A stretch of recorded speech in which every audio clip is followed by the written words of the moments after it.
کہ اس کی خوبیاں کیا ہیں اور آپ کیوں اس کو نامزد کر رہے ہیں کہ اس کو ہماری ٹکٹ دی جائے. تو یہ کام آج کل بہاولپور میں شروع ہے. جب یہ کام ختم ہو جائے گا 1-2 ہفتوں میں، یہ سارے فارم ہمارے پاس آ جائیں گے. ہو سکتا ہے اس میں 30, 40, 50 لوگوں کی لسٹ ہمارے پاس آ جائے گی اسی حلقے سے، وہیں کے لوگ. ہو سکتا ہے یہ وہاں کے پرنسپل ہو، کوئی اسکول ٹیچر ہو، کوئی امام مسجد ہو، کوئی وکیل ہو، عام لوگوں کو ہم نے ان کو کہا ہے کہ بس شرط صرف یہ ہے کہ یہ لوگ دیانتدار ہوں، قابل ہوں، مخلص ہوں اور آپ کے لیے یہ اسمبلی میں جا کے کام کریں. تو یہ جب ساری لسٹ ہمارے پاس آ جائے گی، ہم اسی حلقے میں ایک کمیٹی قائم کریں گے، اسی حلقے کے بزرگوں کی. ان کے سامنے ہم یہ لسٹ پیش کریں گے اور انہیں کہیں گے دیکھیں یہ لسٹ آپ کے لوگوں نے ہمیں دی ہے، اس میں سے آپ بتائیں کس شخص کو ہماری پارٹی ٹکٹ دے.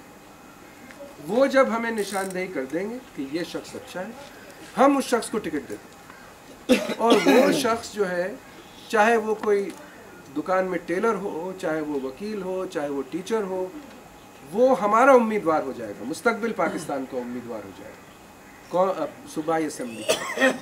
اور جہاں تک اس کا الیکشن چلانا ہے، جو بھی اس کے الیکشن میں خرچہ ہوگا، سارا جو کام ہے یہ ہمارا کام ہے، یہ پارٹی کا کام ہے. کیونکہ ظاہر ہے اگر وہ جو ہمارا منتخب آدمی ہے، جو کہ لوگوں نے جس کو منتخب کیا ہے، فرض کریں وہ کسی سیکنڈری اسکول کا ٹیچر ہے، اب اس بیچارے کے پاس فرض کریں کہ وہ دیانتدار، مخلص، قابل، لائق، لکھا پڑھا ہے اور مستحق ہے کہ وہ واقعی اسمبلی میں جا کے بیٹھ کے وہاں کام کرے، ملک کے لیے کام کرے، اپنے حلقے کے لیے کام کرے. اب اس شخص کے پاس ظاہر ہے نہ دولت ہے، نہ اثر و رسوخ ہے کہ وہ الیکشن کسی بڑے وڈیرے کے خلاف کھڑا ہو سکے. نہیں ہو سکتا، کیونکہ وہاں تو یہ وڈیرے ہی کھڑے ہوتے ہیں. تو اس لیے اس کی سپورٹ کرنا، اس کا الیکشن کے لیے کام کرنا، جو بھی پیسہ خرچ ہوگا وہ پارٹی کرے. کیونکہ اگر ہمیں واقعی تبدیلی چاہیے، اگر ہمیں واقعی اچھے دیانتدار لوگ اسمبلی میں لانے، حکومت میں لانے، تو یہی طریقہ ہے. آپ کو لوگوں کو، جیسے اب انشاءاللہ اگر اس حلقے میں جب آپ کا جو بھی حلقہ ہے، ہم یہی کام کریں گے. آپ لوگوں سے آ کے پوچھیں گے کہ آپ بتائیں آپ کے حلقے میں سے کس کو، کون سا آدمی ایسا ہے جس کی شرافت پر، جس کی دیانتداری پر، جس کے اخلاص پر کوئی ذرہ جیسا نشان نہیں. آپ بتا دیں کون، اور ہم اسے، ہمارا کام ہے ٹکٹ دینا اور ہمارا کام ہے اسے جتوانا اور اسمبلی تک پہنچانا. یہ ہمارا کام.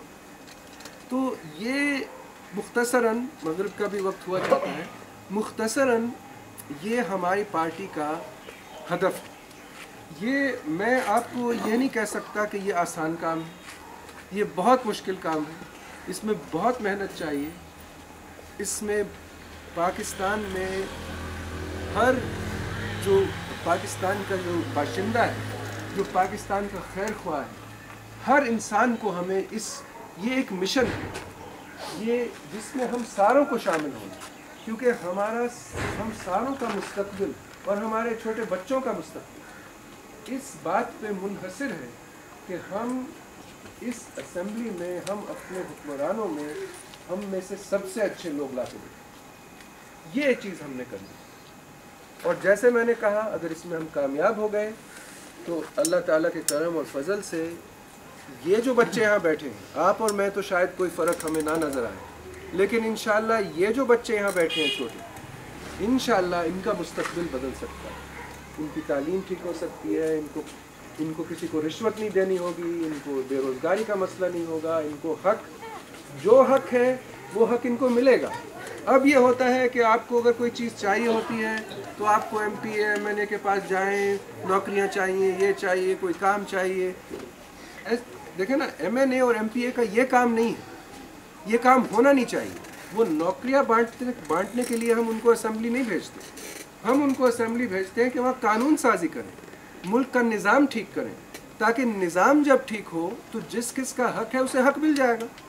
اگر نظام ٹھیک ہو، اگر معیشت ٹھیک ہو، اگر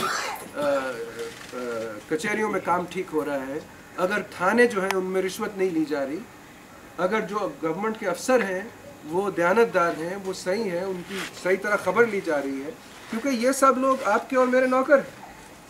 جو ساری جو گورنمنٹ کی مشینری ہے سارے جو گورنمنٹ کے اہلکار ہیں یہ آپ کے اور میرے نوکر ہیں، ان کا کام ہے ہماری خدمت کرنا. انگریزی میں ان کا جو لفظ استعمال ہوتا ہے وہ ہوتا ہے سول سرونٹ. سرونٹ کا مطلب نوکر، اور سول یعنی ہم لوگ. ہمارے یہ نوکر ہیں، ہماری جیب سے ان کی تنخواہیں جاتی ہیں، آپ کی جیبوں سے ان کی تنخواہیں جاتی ہیں، اور پھر یہ ہم پہ آ کے چودراہٹ کرتے ہیں کیونکہ یہ نظام فاسد ہے، ہمارے حکمران فاسد. تو خیر، میں آپ سے یہ کہنا چاہ رہا ہوں کہ جب نظام ٹھیک ہو جائے گا تو کسی کو کسی کی سفارش لینے کی ضرورت نہیں ہوگی. آپ کو اگر آپ کا حق ہے تو آپ کو حق ملے گا، چاہے وہ کچہری میں ہے، چاہے وہ حکومت سے ہے، چاہے وہ پولیس سے ہے. کوئی غلط پرچہ نہیں کٹے گا. یہ ایک نظام ٹھیک کرنے والی بات ہے. اس کا حل یہ نہیں ہے کہ آپ نے کسی ایم پی اے کو ٹکٹ دے دی، اس نے کہا کہ ٹھیک ہے میں جو بھی تمہارے مسئلے ہیں میں حل کر دوں گا، میرے پاس آنا، میں فلاں کو نوکری دلوا دوں گا، میں فلاں کا وہ پرچہ کینسل کروا دوں گا، میں فلاں کا یہ کر دوں گا، گیس لگوا دوں گا. یہ ایم پی اور ایم اے کا کام نہیں ہے، یہ کام نظام کا ہے. جب نظام سب صحیح ہو جاتا ہے، اگر آپ کو گیس نہیں ہے تو آپ کو گیس کی کنیکشن ہر پاکستانی باشندے کا حق ہے. یہ آپ کو پوچھے بغیر حکومت کا کام ہونا چاہیے کہ آپ کو پتہ بھی نہیں ہے اور یہاں ان کا ٹرک آ کے کھدائی شروع کر رہا ہے کہ گیس کی لائن پڑ لے. ایسے کام ہوتے ہیں. جو صحیح حکومتیں چلتی ہیں وہ ایسے چلتی ہیں. آپ کو یہ سب چیزیں آپ کے پوچھے بغیر مہیا ہونی چاہیے، اور یہی اچھی حکومت کا یہی کام ہوتا ہے کہ وہ نظام ایسا سیٹ کریں کہ آپ کو کسی نہ رشوت کی، نہ سفارش کی، نہ پہنچ کی، نہ اس طرح کی کوئی ضرورت نہ ہو. تو میں نے بات ذرا لمبی کر لی. میں بس آپ کو آخری ایک بات سے چھوڑنا چاہتا ہوں. ہم نے الحمدللہ شروع بھی اللہ تعالیٰ کے نام سے کیا تھا، تلاوت سے کیا تھا، اور میں ختم بھی کرنا چاہوں گا. مناسب ہے کہ ہم اللہ تعالیٰ کے کلام سے ہی یہ بات ختم کریں. اللہ تعالیٰ فرماتا ہے سورہ الرعد میں 11ویں آیت ہے، ان اللہ لا یغیر ما بقوم حتی یغیر ما بانفسهم. آپ میں سے کچھ لوگ پہچان رہے ہیں. اس آیت کا ترجمہ ہے، اس کا آیت کا یہ کچھ ترجمہ ایسا ہے کہ اللہ تعالیٰ، اگر کوئی قوم، اللہ تعالیٰ اپنی کتاب میں فرماتے ہیں، یہ اللہ تعالیٰ کا کلام، آسمان کا کلام. اللہ تعالیٰ فرماتے ہیں اگر ترجمے میں اگر کوئی قوم کسی مشکل سے گزر رہی ہے، کسی مصیبت سے گزر رہی ہے، کسی محنت سے گزر رہی ہے، تو اللہ تعالیٰ اس قوم کی مدد جب تک نہیں کرے گا جب تک وہ قوم پہلے خود اپنی مدد نہ کرے. اور یہی ہماری حالت ہے. ہمارے پاس ووٹ کے ذریعے طاقت ہے کہ ہم اپنی مدد خود کریں، اور ہمیں پہلا قدم اٹھانا. اور اگر ہم یہ پہلا قدم اٹھائیں گے، ہم اپنی تقدیر کو بدلنے کی کوشش کریں گے، ہم اپنی مدد پہلے خود کریں گے، تو پھر اللہ تعالیٰ کی مدد، یہ اللہ تعالیٰ کا وعدہ ہے. ایک لحاظ سے یہ ایک اللہ تعالیٰ کا وعدہ ہے. اللہ تعالیٰ کا کلام جب ہوتا ہے تو وہ ایک عام کلام نہیں ہوتا، اس میں وعدہ ہوتا ہے. اللہ تعالیٰ فرماتے ہیں اگر آپ نے کوشش کی تو میں آپ کی مدد کروں. یہ وعدہ ہے اللہ تعالیٰ، یہ لازمی ہے، ان کا وعدہ ہے، یہ مدد لازمی ہے. اور جس کی اللہ تعالیٰ مدد کرے اس کے خلاف کون اٹھ سکتا ہے؟ اس کو کوئی ہرا سکتا ہے؟ اللہ تعالیٰ سے کوئی طاقتور طاقت ہے؟ اگر اللہ تعالیٰ آپ کی اور میری مدد کر دے تو ہمارے سامنے کوئی کھڑا ہو سکتا ہے؟ یہ سستے سیاستدان کھڑے ہو سکتے ہیں؟ یہ چور، یہ ڈاکو، یہ بدماش جو کہ تھانے کے زور پہ آپ کو ڈراتے اور دھمکاتے، یہ ہمارے سامنے کھڑے ہو سکتے ہیں؟ سوال ہی پیدا نہیں کرتے. آپ کا بہت بہت شکریہ. انشاءاللہ آپ سے رابطہ جاری رہے گا، اور بہت خوشی ہوئی مجھے.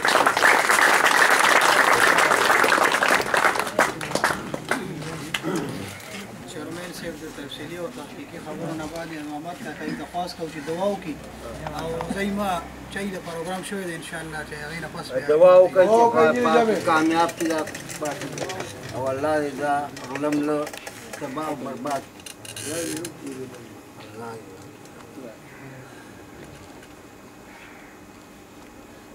اللہ